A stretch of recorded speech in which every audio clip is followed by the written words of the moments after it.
नमस्कार। आज के ब्रेकिंग न्यूज परिवेशन करছে इंडियन डिप्लोमेसी, संचालना करছি সুবীর কুমার। অপারেশন সিঁদুরে কি ঘটনা ঘটেছিল সেটা আমরা ওপরে ওপরে জানি, কিন্তু পাকিস্তানের ভেতরে কত ক্ষত হয়েছিল সেটা আমরা জানি না। পাকিস্তানের F-16 এবং F-17 তারা ভারতের সীমানায় ঢোকার অনেক আগেই তাদের আকাশেই ধ্বংস করে দিয়েছিল। মাটিতে এসে পড়েছিল তাদের খোলটা শুধু, কিন্তু এটা পাকিস্তান স্বীকার করেনি। কিন্তু ভারতের মিসাইল যেহেতু এদেরকে ধ্বংস করেছিল, তাই ভারত খুব ভালো করেই জানতো। ভারতও তখন কাউকেই জানায়নি, তাই ভারতের জনগণও সেগুলো জানতেই পারেনি। কিন্তু আমেরিকা এবং চীন দুজনেই জানতো। চীন এবং আমেরিকা অবাক হয়ে গিয়েছিল। F-17 আমেরিকার তৈরি, আমেরিকার দেওয়া F-17 এক একটার দাম $87 মিলিয়ন। তাই আমেরিকা অবাক হয়ে গিয়েছিল যে এই ফাইটার জেটকে কিভাবে ধ্বংস করলো ভারত। চীন কিংবা আমেরিকার দেওয়া কোনো ফাইটার জেটকেই ভারত তার সীমানার মধ্যে ঢুকতেই দেয়নি। এত দাম দিয়ে কেনা যে ফাইটার জেটগুলো যেভাবে ধ্বংস হয়েছে, তাই পাকিস্তান মাথায় হাত দিয়ে বসেছিল। কিন্তু পাকিস্তান তা স্বীকারই করেনি। অস্ট্রেলিয়া থেকে এই খবর ফাঁস করা হয়, তারপর ভারতের জনগণ সেটা জানতে পারে। ভারতের জনগণ সবাই এটা জানেন না, সেই জন্য ভিডিওটা শেষ পর্যন্ত দেখুন, তাহলে আপনাদের খুব ভালো লাগবে এবং অপারেশন সিঁদুরের অনেক গোপন কথা জানতে পারবেন। এখন আপনাদের যে সংবাদ জানাতে চলেছি সেটা আপনারা শুনলে আপনাদের বুক গর্বে চওড়া হয়ে যাবে। এদিকে চীন ও আমেরিকা দুশ্চিন্তার মধ্যে পড়ে গেছে। এই খবর যখন সমস্ত দেশ শুনতে পাবে, চীন ও আমেরিকার অস্ত্রের বাজার নষ্ট হয়ে যাবে। এখন সেটাই হয়েছে। এখন চীন আর আমেরিকার কাছ থেকে কেউ কোনো অস্ত্র কিনতেই চাইছে না। সব দেশ এখন ভারতের দিকেই ঝুঁকে পড়েছে। অপারেশন সিঁদুর হওয়ার ফলে ভারতের এখন এটাই লাভ হয়েছে। বিশ্বের অস্ত্রের বাজারে ভারত এখন মহিরুহ হয়ে উঠেছে। বিশ্বের বিভিন্ন দেশ এখন ভারতের পিছনে লাইন দিয়ে দাঁড়িয়েছে অস্ত্র কেনার জন্যে। পাকিস্তান মুখে প্রকাশ না করলেও তারা বুঝতে পেরেছে ভারতের সঙ্গে আর যুদ্ধ করে কোনো লাভ নেই। সেই কারণে ভয়ে ভীত হয়ে আমেরিকার কাছে গিয়ে পায়ে ধরেছিল যে এই যুদ্ধ থামানোর জন্যে।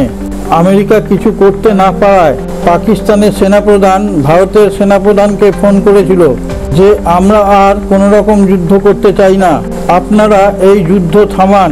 ভারতের সেনাপ্রধান তখন আমাদের বিদেশ মন্ত্রীকে জানান। নয়াদিল্লিতে তখন একটা মিটিং হয়, সেখানে স্থির হয় যে যুদ্ধ এখন স্থগিত রাখা হবে, কিন্তু বন্ধ করা হচ্ছে না।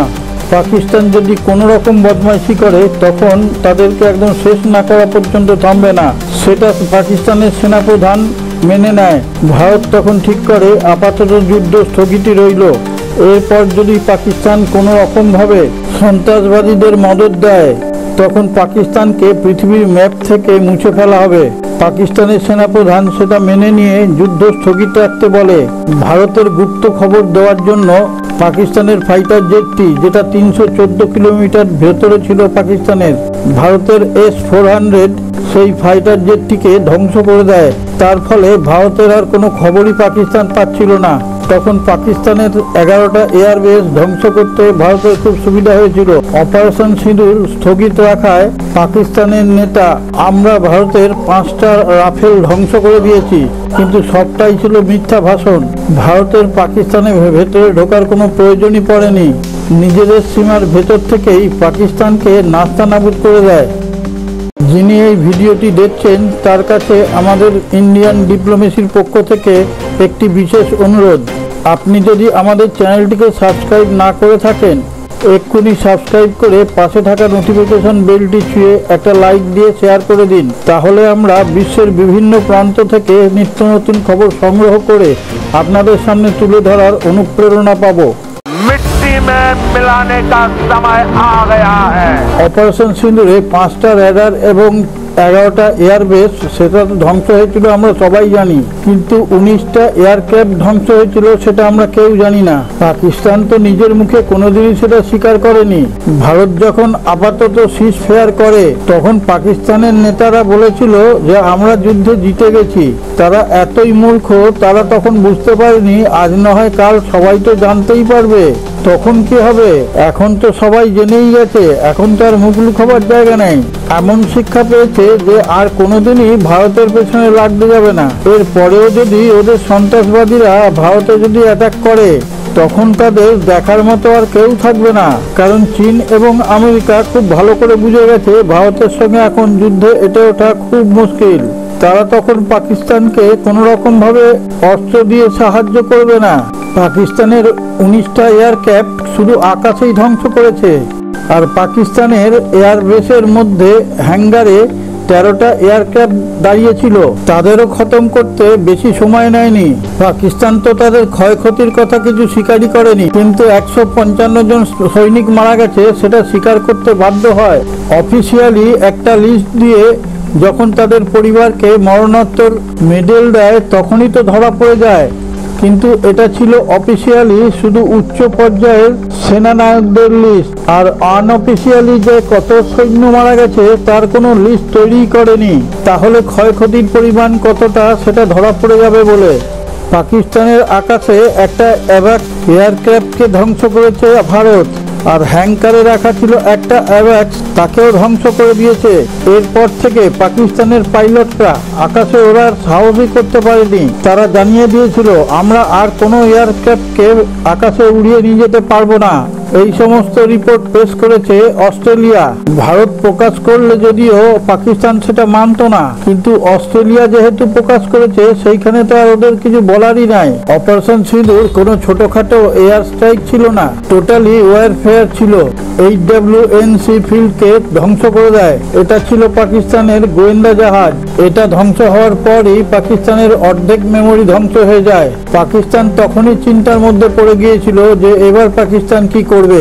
আকাশ থেকে ইন্ডিয়ার ব্যাপারে যেসব খবর পাঠাচ্ছিল সেটা এই এয়ারক্রাফটই পাঠাচ্ছিল।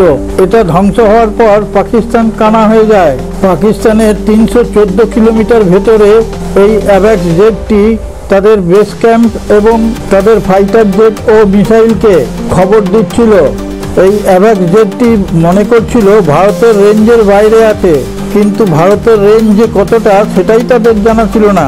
সেই ফাইটার জেটটি ধ্বংস হওয়ার পর থেকেই আকাশ থেকে খবরাখবরের আদান প্রদান বন্ধ হয়ে গিয়েছিল। আর ভারতের ব্রহ্মোস তার স্পিডের জন্য পৃথিবী বিখ্যাত হয়ে গেছে। সে যখন ছুটে আসছিল পাকিস্তানের কোনো রাডার তাকে ধরতে পারেনি। পাকিস্তান কেন এই মুহূর্তে পৃথিবীর কোনো রাডার তাকে ধরতে পারবে না। পাকিস্তানের কাছে যে রাডারগুলো রয়েছে সেগুলো তো সব চীনেরই দেওয়া। তারা যখন বুঝতে পারে ততক্ষণে ব্রহ্মোস কাজ হাসিল করে দিয়েছে। পাকিস্তানের যা ক্ষয়ক্ষতি হয়েছে তা 50 বছরও মেকআপ দিতে পারবে না। এটা 90 সালের ভারত নয়, এটা নতুন ভারত। ভিডিওটা দেখে যদি আপনার ভালো লেগে থাকে তাহলে আমাদের চ্যানেলের কমেন্টে গিয়ে আপনার নিজস্ব মতামত প্রকাশ করুন। সারে জাহাঁ সে আচ্ছা হিন্দুস্তান হামারা হামারা, সারে জাহাঁ সে আচ্ছা।